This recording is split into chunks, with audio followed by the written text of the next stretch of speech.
Hi everyone, and welcome back to another Mega Construx review here on the Podcast Evolved YouTube channel. So today we are taking a look at the 8 blind bags which form Wave 2 of the Mega Construx Halo Infinite Blindbags. Before we jump into taking a look at the figures which form this wave, make sure to like this video and also subscribe here on Podcast Evolved so you don't miss another one of our Halo reviews. Up first we've got the blue Spartan Mark V, complete with the Grenadier torso piece from Halo Reach. I really like this colour on this figure as it catches the light really nicely, and I also enjoy how this figure has got one blue shoulder plate and one grey shoulder plate, kinda mimicking the dual colour schemes we've seen in some Infinite designs. I'm not a big fan of multiplayer coloured Spartans, I'm not gonna lie, because I'm more of a campaign fan than anything, but this figure is a nice exception, and I really appreciate the gunmetal MA40 which is included here too. Next up we have the Spartan Anubis, a brand new armour for Halo Infinite which has received several different releases all across the Halo Infinite line so far. The yellow and crimson contrasting colours here work well, and I appreciate that we get a good level of detail on the helmet here, as we seem to with every version of the Spartan Anubis. The inclusion of the new sculpt of the DMR here is nice too, as I don't think we've actually seen it in blind bags before this point. Following on from this we have the Spartan CQC, which is hands down one of my favourite types of Spartan armour in Halo Reach, and also in the Mega Construx format. It looks really good in the metallic green colour scheme here, and I love the choice to make one arm more tan coloured as it adds some nice colour diversity like we were talking about earlier. Throw in the detailed helmet which always has great paint apps on the CQC, and also a mangler which is a fairly new weapon, and we have a great figure which I really like. The last figure on the UNSC side is the active camo Spartan Trailblazer, who comes complete with the Bulldog shotgun. This is a fun figure in its own right, even if it is a little bit harder to spot the details on the transparent plastic. I have a lot of appreciation for this figure as I like the mould, but I do think it's worth noting that the sculpting on the helmet feels a little bit soft, meaning that it isn't as pronounced as other translucent figures we've received in the past.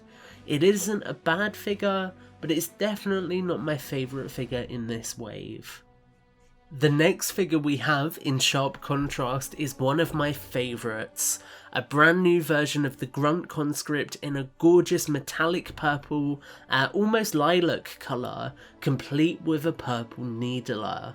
I absolutely love how this figure looks and feels like one of the variants of the Grunt seen in the E3 demo. This figure is easily massable and is bound to have a lot of appeal for people looking to build their Banished forces. We also get another fantastic army builder in the form of the Jackal Freebooter, including a reuse of the red plasma pistol from the Hijack Ghost set. It's really fantastic to get a repackage of this figure from the Mercenary Combat Unit, as it comes in the iconic Crimson Banished colour, which we have all known to come and expect from the faction, and I think that this will give people who missed out on the Combat Unit a chance to get this figure. This is another figure which I think people are bound to want multiples of. Lastly, but by no means least on the figure front, we have the Elite Ultra, which is a really nice figure for fans who are looking to add some Banished special forces to their collections. The darker colours really help to add some unique flair to this character, and I would absolutely love to see a Grunt Conscript or Imperial in the same colour, as this is something which I think would add some really fun diversity to both our Banished and our Covenant ranks. This is another great massable figure in its own right.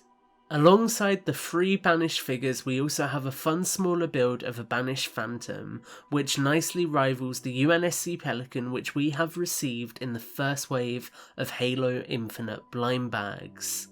The build has some nice curvature and also some nice angling on it, all of which help to capture the iconography of this vehicle in this micro scale. Overall, Wave 2 of the Halo Infinite Blindbags provides a great assortment of characters.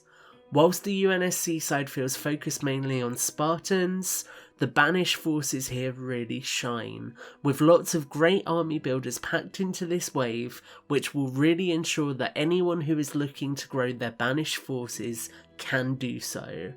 I've already amassed a few of the Grunt, a couple of the Jackal, and also a couple of elites, and I'm not gonna lie, I will probably buy more in the future. With all that said guys, that's my thoughts, but what are yours? Let us know in the comments down below, and until our next video, evolved!